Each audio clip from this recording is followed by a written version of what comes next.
Good morning, ladies and gentlemen. We got him. And with those words, the man accused of shooting and killing political activist, conservative icon Charlie Kirk is now in police custody. Thanks for joining us here at 5 o'clock.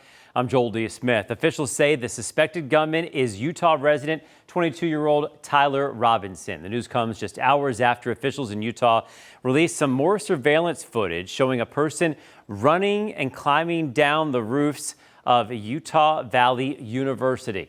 Kirk was shot in the neck during a rally he was holding at that school Wednesday before eventually succumbing to his injuries and dying at a nearby hospital. Utah's governor calling Kirk's death more than a political assassination.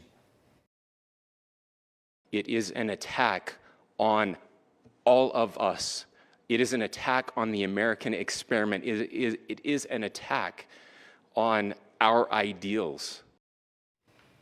And he ended his message by encouraging people to forgive their enemies. And that quote, "When things are moving very fast and people are losing their minds, it's important to stay grounded." The death of Charlie Kirk has seen some mixed reactions online, some honoring him, others very critical of the beliefs, things that he stood for. The school district of Lancaster says it's working more closely with law enforcement after an employee reposted some negative comments about Kirk, said in part, "I extend no empathy for people like that." So we're bringing you some team coverage of the different kinds of fallout following Kirk's death tonight. Andrew Klein, Maxine Rose here to discuss.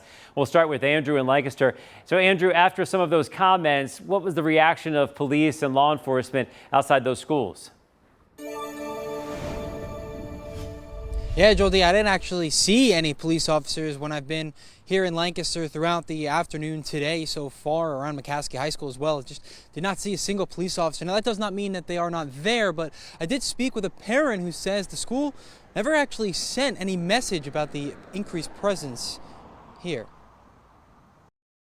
So you did not receive any message from the school that there'd be an increased police presence here today? There was no messages from them. Now, Willen told me about his concerns following that post going viral from the teacher here. He says, of course, free speech is allowed across the country. No questioning that at all. But he did question the publicness of teachers, and he explained that as educators, they might need to hold themselves to different standards. Teachers, they need to be more careful. I do believe that, we all have our personal beliefs.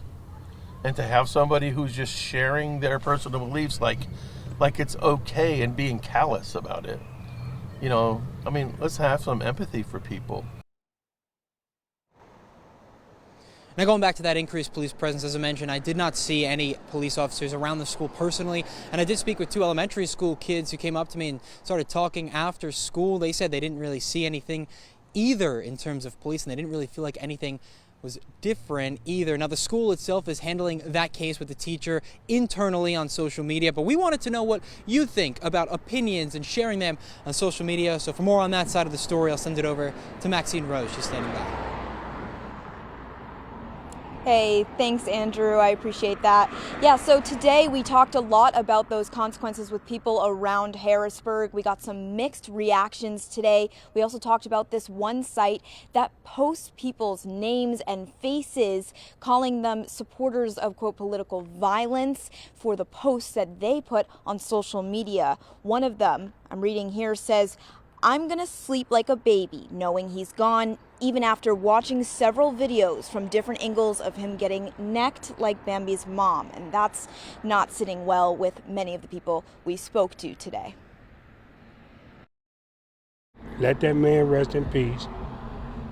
Let his family grieve and deal with what they have to deal with. No matter what that man said and done, none of us can go back and change it. There most definitely should be some type of consequence, depending on the severity of what they posted.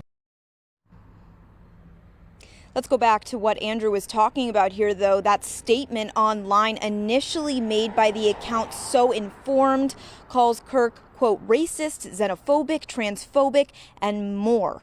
It also includes, quote, "My sympathy is reserved for his children." It was reposted by a Lancaster School District employee on the private account and led to action being taken by the district. But others argue that work life and personal life should be kept separate. no matter your views. You can keep your opinions out of work. As long as that's not a topic at work and nobody in the workspace is feeling disrespected because of something you said verbally and we have to take it to HR or whatever. And teachers, city council members, city employees across the country are also facing similar scrutiny for posts just like the one that I read earlier. We'll tell you more about that site, though, posting people's names and faces at 6 o'clock. But join us at 5:30 for a conversation with Joel D. Smith. Back to you.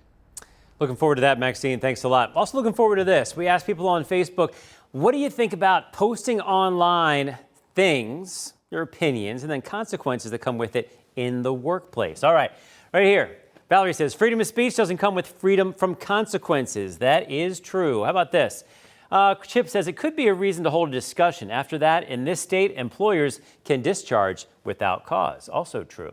Edward, your private opinions and beliefs are just that, private, until it involves harming someone or threats to others. All right, how about Sarah? No, we have freedom of speech in this country. Come on. Sue, depends on what you do for a living. That's true as well. I can't just share my opinions.